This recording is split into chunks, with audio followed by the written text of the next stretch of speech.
ಸ್ನೇಹಿತರೆ, ತಮಗೆಲ್ಲರಿಗೂ ಪ್ರೀತಿಯ ಆಧಾರದ ಸ್ವಾಗತ. ನೋಡಿ, ನಮ್ಮ ಚಾನಲ್ ಏನಾದರೂ ಫಸ್ಟ್ ಟೈಮ್ ನೋಡ್ತಾ ಇದ್ದರೆ ದಯವಿಟ್ಟು ಸಬ್ಸ್ಕ್ರೈಬ್ ಮಾಡಿ ನೋಡಿ.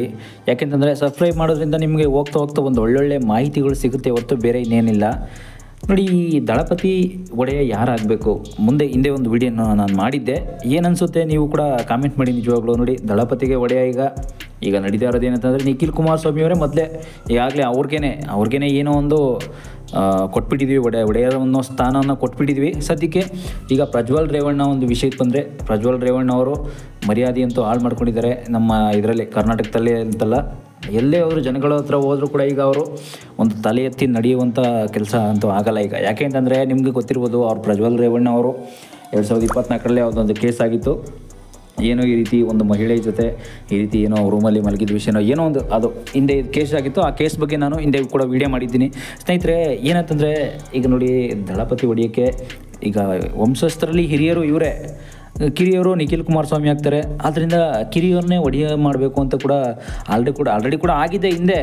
ಹಿಂದೆ ಆಗಿದ್ರು ಕೂಡ ಸ್ನೇಹಿತರೆ, ಯಾಕಾದರೂ ಇನ್ನು ಇವರು ಯಾಕೆ ಒಡೆಯರ ಇಬ್ಬರಲ್ಲೂ ಯಾಕೆ ಇನ್ನೂ ಡಿಫ್ರೆನ್ಸ್ ಕಾಣ್ತಾ ಇದೆ. ಮತ್ತು ಒಡೆಯ ಆಗಬೇಕು ಅಂತಂದರೆ ನೋಡಿ, ಒಂದು ಸಂಸ್ಥೆಗೆ ಅಂತಲ್ಲ, ಒಂದು ಆರ್ಗನೈಸ್ ಏನೇ ಇರಲಿ, ಒಂದು ಸಂಸ್ಥೆ ಅಂತ ಬಂದಾಗ, ಒಂದು ಮಠ ಅಂತ ಬಂದಾಗ ಇದಕ್ಕೆ ಒಬ್ಬ ಅಧಿಪತಿ, ಒಬ್ಬ ಒಡೆಯ, ಒಬ್ಬ ಈ ಸಂಸ್ಥಾನದ ಸಂಸ್ಥಾಪಕ ಅಂತ ಇರ್ತಾರೆ.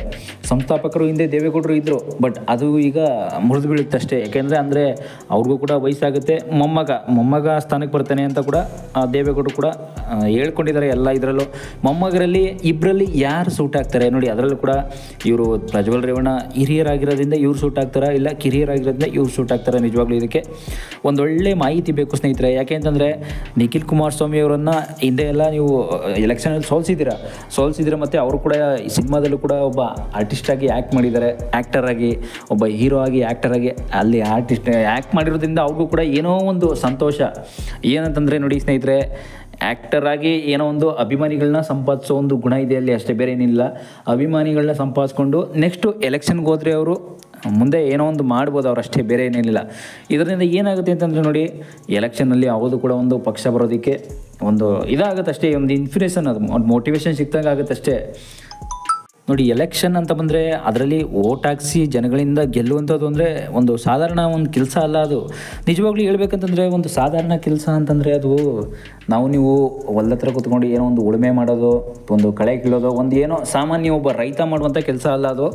ರೈತರಿಂದ ಅಂತಲ್ಲ, ಒಬ್ಬ ನಾರ್ಮಲ್ ಎಲ್ಲರೂ ಜನಗಳ ಹತ್ರ ಹೋಗಿ ಯಾರೇ ಆಗಲಿ ಒಂದು ಓಟು ಭಿಕ್ಷೆಯನ್ನು ಕೇಳಿಕೊಂಡು ಅವ್ರು ಓಟ್ ಹಾಕಲಿ ಬಿಡಲಿ, ಅವ್ರಿಗಂತೂ ದುಡ್ಡಂತೂ ಚೆಲ್ಲಲೇಬೇಕು. ದುಡ್ಡು ಇಷ್ಟಿಷ್ಟು ಕೋಟಿ ಅಂತ ಚೆಲ್ಲಿಬಿಟ್ರೆ ಓಟ್ ಹಾಕ್ಸ್ಕೊಡ್ತೀವಿ ಅಂತ ಕೂಡ ಒಂದೊಂದು ಏನೋ ಒಂದು ಕಮ್ಯುನಿಟಿ ಕಡೆಯಿಂದ ಒಂದಲ್ಲ ತುಂಬ ಕಮ್ಯುನಿಟಿಗಳ ಜೊತೆ ಅವರು ಕೂಡ ಟೈಪ್ ಆಗಿರ್ತಾರೆ. ಇದೆಲ್ಲ ಕಾಮನ್ ಇದ್ದಿದ್ದೆ. ಆದರೂ ಕೂಡ ಈಗ ನಾನು ಇಲ್ಲಿ ವಿಷಯ ಚರ್ಚೆ ಮಾಡೋದು ಏನಪ್ಪ ಅಂತಂದರೆ, ಈಗ ದಳಪತಿಗೆ ಒಡೆಯ ಇವರ ಹಿರಿಯರ ಪ್ರಜ್ವಲ್ ರೇವಣ್ಣನ, ನಿಖಿಲ್ ಕುಮಾರಸ್ವಾಮಿನ. ಈಗ ನಿಖಿಲ್ ಕುಮಾರಸ್ವಾಮಿ ಹಿಂದೆ ಎಲ್ಲ ಅವ್ರ ತಾತ ಏನಂತ ಹೇಳಿದ್ರು ಅಂದರೆ ಇವರೇ ದಳಪತಿ ಒಡೆಯ ಆಗ್ತಾರೆ ನೆಕ್ಸ್ಟ್ ಮುಂದೆ. ಯಾಕೆ ಅಂತಂದರೆ ಅವರು ಕೂಡ ಸಿನಿಮಾದಲ್ಲಿ ಆ್ಯಕ್ಟರ್ ಆಗಿ ಮಾಡ್ತಾ ಇರೋದ್ರಿಂದ ಈ ಕಡೆ ನೋಡಿ ಸಿನಿಮಾಗೂ ಟೈಮ್ ಕೊಡಬೇಕು, ಈ ಕಡೆ ರಾಜಕೀಯಕ್ಕೂ ಟೈಮ್ ಕೊಡಬೇಕು ಅಂದರೆ ತುಂಬ ಕಷ್ಟ ಆಗ್ತಿದೆ. ಹಾಗಾದರೆ ರಾಜಕೀಯಕ್ಕೆ ಟೈಮ್ ಕೊಡಬೇಕು ಅಂತಂದರೆ ಈಗ ನೋಡಿ, ಪ್ರಜ್ವಲ್ ರೇವಣ್ಣ ಅವರೇ ಮುಂದೆ ದಳಪತಿ ಆಗ್ಬೋದು ಅಂತ ನೀವು ಕೂಡ ಕಾಮೆಂಟ್ ಮಾಡಿ. ಬೇಕಾದ್ರೆ ದಳಪತಿ ಒಡೆಯ ಇವರೇ ಆಗ್ತಾರೆ. ಯಾಕೆಂತಂದರೆ ಇವ್ರ ಬಗ್ಗೆ ಎಲ್ಲ ಹಿಂದೆ ಎಲ್ಲ ಕೇಸ್ ಆಗಿರೋದ್ರಿಂದ ಜನಗಳು ಈಗಲೂ ಕೂಡ ಮನಸ್ಸಲ್ಲಿ ಇಟ್ಕೊಂಡಿದ್ದಾರೆ.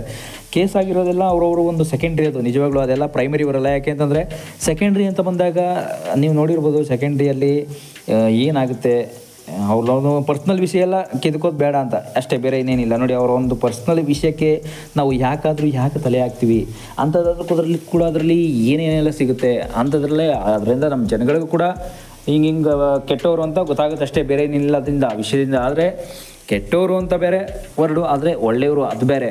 ಮುಂದೆ ರಾಜಕೀಯದಲ್ಲಿ ಒಳ್ಳೊಳ್ಳೆ ಕೆಲಸಗಳನ್ನು ಮಾಡ್ಬೋದು. ಅಕಸ್ಮಾತ್ ರಾಜಕೀಯದಲ್ಲಿ ಅವ್ರು ಕೆಟ್ಟ ಕೆಲಸ ಎಷ್ಟೇ ಮಾಡಿದರೂ ಕೂಡ ರಾಜಕೀಯದಲ್ಲಿ ಅಂತಲ್ಲ, ಅವ್ರ ಜೀವನದಲ್ಲಿ ಎಷ್ಟೋ ಒಳ್ಳೆ ಕೆಲಸಗಳು ಕೂಡ ಮಾಡಿರ್ತಾರೆ ಎಲ್ಲರೂ ಅಷ್ಟೇ. ಈಗ ನೋಡಿ, ಲಾಸ್ಟ್ ಟೈಮು ದರ್ಶನ್ ಕೂಡ ಜೈಲಿಗೆ ಹೋಗಿದ್ದರು. ದರ್ಶನ್ ಅವರು ಕೂಡ ಎಷ್ಟೋ ಒಳ್ಳೆ ಸಿನಿಮಾಗಳನ್ನು ಮಾಡಿದ್ದಾರೆ. ಒಂದೇ ಒಂದು ಕೆಟ್ಟ ಕೆಲಸ ಮಾಡಿದ್ದಕ್ಕೆ ಅವರು ಜೈಲು ಪರಿಸ್ಥಿತಿ ಮಾತ್ರ ಅಲ್ಲ, ನಮ್ಮ ಜನಗಳು ಕೂಡ ಎಷ್ಟೋ ಜನ ತಿರಸ್ಕಾರ ಮಾಡಿಬಿಟ್ರು. ಎಷ್ಟೋ ಜನ ಅಭಿಮಾನಿಗಳಾಗಿದ್ದವರೆಲ್ಲ ಕೈ ಬಿಟ್ಬಿಟ್ರು ಅವ್ರನ್ನ. ಎಷ್ಟೋ ಜನ ಅಭಿಮಾನಿಗಳಾಗಿದ್ದು ಆಗಿದ್ದವರು, ಎಷ್ಟೋ ಜನ ಹಿಂಗೆ ಆಗಿದ್ದವರು ಎಲ್ಲ ಅವ್ರನ್ನೆಲ್ಲ ಕೈ ಯಾಕೆ ಬಿಟ್ಟರು ಅಂತಂದರೆ ಈ ರೀತಿಯೆಲ್ಲ ಮಾಡ್ತಾ ಇರೋದು ಸರಿಯಲ್ಲ. ಅವರು ಎಷ್ಟೇ ಒಂದು ಒಳ್ಳೆ ಸಿನಿಮಾ ಮಾಡಿರೋದು, ಎಷ್ಟೇ ಸಿನಿಮಾ ನೋಡಿ 2001 ಕರಿಯಿಂದ ಹಿಡಿದು ಎಲ್ಲಿವರೆಗೂ ನೋಡಿ, ಅವ್ರು ಎಷ್ಟೇ ಸಿನಿಮಾ ಮಾಡಲಿ, ಅವರೆಷ್ಟೇ ಒಂದು ಲೈಟ್ ಬಾಯ್ ಆಗಿ ಕಷ್ಟಪಟ್ಟಿರಲಿ, ಒಂದೇ ಒಂದು ಕೆಟ್ಟ ಕೆಲಸ ಮಾಡಿಬಿಟ್ರೆ ಅವರು ನಿಜವಾಗ್ಲೂ ಜೀವನದಲ್ಲಿ ಎಷ್ಟೆಲ್ಲ ಸಾಧನೆ ಮಾಡಿದ್ರು ಅಷ್ಟೇ, ಏನೇ ಮಾಡಿದ್ರು ಅಷ್ಟೇ, ಏನು ಪ್ರಯೋಜನ ಆಗಲಾಗದು. ನೋಡಿ, ಪ್ರಜ್ವಲ್ ರೇವಣ್ಣಂದು ಇದೆಲ್ಲ ಈ ಕೇಸ್ ಆಗಿತ್ತು. ಆದರೆ ಈಗ ದಳಪತಿಗೆ ಒಡೆಯ ಇವರೇ ಆಗಬೇಕು ಅಂತ ಕೂಡ ಒಂದು ತೀರ್ಮಾನ ನಡೀತಾ ಇದೆ. ನಿಜವಾಗ್ಲೂ ಈ ತೀರ್ಮಾನ ಎಲ್ಲ ನಿಜವಾಗ್ಲೂ ನಮ್ಮ ಜನಗಳು ಒಪ್ಕೋತಾರ, ಜನಗಳು ಹೇಗೆ ಪ್ರೆಸೆಂಟ್ ಮಾಡ್ತಾರೋ ಅವ್ರನ್ನ, ಅಂದರೆ ಜನಗಳು ಹೇಗೆ ತಿರಸ್ಕಾರ ಮಾಡ್ತಾರೋ ಇಲ್ಲ ತೀರ್ಪು ಕೊಡ್ತಾರೋ ಅವ್ರ ಮೇಲೆ ಡಿಪೆಂಡ್ ಅಂತ ಕೂಡ ಇವರು ನಮ್ಮ ದೇವೇಗೌಡರು ಕೂಡ ಮತ್ತು ಕುಮಾರಸ್ವಾಮಿ ಅವರು ಅವರ ಒಂದು ಫ್ಯಾಮಿಲಿ ಏನಿದೆ ಅವರನ್ನೇ ಹೇಳ್ಕೊತಾ ಇದ್ದಾರೆ. ಮತ್ತು ಇನ್ನೊಂದು ಏನಂತಂದರೆ ಇಲ್ಲಿ ದಳಪತಿಗೆ ಯಾರ್ಯಾರು ನಿಜವಾಗ್ಲೂ ಇದರಲ್ಲಿ ಭಾಗವಹಿಸ್ತಾರೆ ಅಕಸ್ಮಾತ್ ನೋಡಿ, ಈಗ ರೇವಣ್ಣ ಮತ್ತು ಭವಾನಿ ರೇವಣ್ಣ ಇವರೆಲ್ಲ ಅವ್ರದ್ದೊಂದು ಫ್ಯಾಮಿಲಿ, ಅನಿತಾ ಕುಮಾರಸ್ವಾಮಿ ಅವ್ರದ್ದು ಇವ್ರದ್ದೊಂದು ಫ್ಯಾಮಿಲಿ. ಇವ್ರದ್ದು ಫ್ಯಾಮಿಲಿಯಲ್ಲೂ ಕೂಡ ಏನಾದರೂ ಕಚ್ಚಾಟಗಳಿದೆಯಾ ಅಂತ ಕೂಡ ನೆಕ್ಸ್ಟ್ ಒಂದು ವೀಡಿಯೋದಲ್ಲಿ ತಿಳಿಸ್ತೀನಿ. ಆದರೆ ಏನಾದರೂ ಕಚ್ಚಾಟ ಅಂತಂದರೆ ಕಿತ್ತಾಟ ನೋಡು, ನಮ್ಮ ಇದ್ರೇ ನಮ್ಮ ವಾರಸ್ದಾರನೇ ಬರಬೇಕು, ನಮ್ಮ ಇವರೇ ಬರಬೇಕು ಅಧಿಕಾರಕ್ಕೆ, ನಿಮ್ಮನ್ನೆಲ್ಲ ಬರೋಕ್ಕಾಗಲ್ಲ ಅಂತ ಏನಾದರೂ ಒಂದು ಅಣ್ಣ ತಮ್ಮಂದಿರಲ್ಲಿ ಬಾಂಧವ್ಯ ಇಲ್ಲ ಅಂತಂದರೆ ಅದು ಬಂದೇ ಬರುತ್ತೆ. ಯಾಕೆಂತಂದರೆ ಅಣ್ಣ ತಮ್ಮಂದಿರಲ್ಲಿ ಬಾಂಧವ್ಯ ಇರೋದು ತುಂಬ ತುಂಬ ಒಳ್ಳೆಯದು. ಯಾಕೆಂತಂದರೆ ಸ್ನೇಹಿತರೆ, ಈ ಬಾಂಧವ್ಯ ಅಂತಕ್ಕಂಥದ್ದು ಒಂದು ಊಹೆಗೂ ಮೀರಿದ ಒಂದು ಕೆಲಸ ಆಗಿರುತ್ತೆ. ಯಾಕೆಂತಂದರೆ ಒಂದಕ್ಕೊಂದು ಸಂಬಂಧ ಬಾಂಧವ್ಯ ಇಲ್ಲ ಅಂತಂದರೆ ಒಬ್ರಿಗೊಬ್ರು ಅದು ಅಧಿಕಾರಕ್ಕೆ ಬರೋಕ್ಕೆ ಸಾಧ್ಯನೇ ಇಲ್ಲ, ರಾಜಕೀಯದಲ್ಲೂ ಕೂಡ ಆಳೋಕ್ಕೆ ಸಾಧ್ಯ ಇಲ್ಲ, ಹೆಸರು ಮಾಡೋಕ್ಕಾಗಲ್ಲ. ರಾಜಕೀಯದಲ್ಲಿ ಹೆಸರು ಈಗ ಹೋಗ್ತಾ ಹಿಂಗೆ ಕಿತ್ತಾಟಗಳು ಶುರುವಾಗ್ತಾ ಇದೆ. ರಾಜಕೀಯದಲ್ಲಿ ಹೆಸರು ಮಾಡೋಕ್ಕೂ ಆಗಲ್ಲ, ಅವರು ಸುಮ್ಮನೆ ಮನೆಯಲ್ಲೇ ಕೂತಿರ್ಬೇಕಾಗುತ್ತೆ ಅಷ್ಟೇ. ನೋಡಿ, ಕೋಟಿ ದುಡ್ಡನ್ನು ಕಳ್ಕೊಂಡು ಮನೆಯಲ್ಲೇ ಕೂತಿರ್ಬೇಕಾಗುತ್ತೆ. ಇದಕ್ಕೆ ಏನಾಗುತ್ತೆ ಅನ್ನೋದನ್ನ ನೀವೇ ಕಾಮೆಂಟ್ ಮಾಡಿ ಸ್ನೇಹಿತರೆ.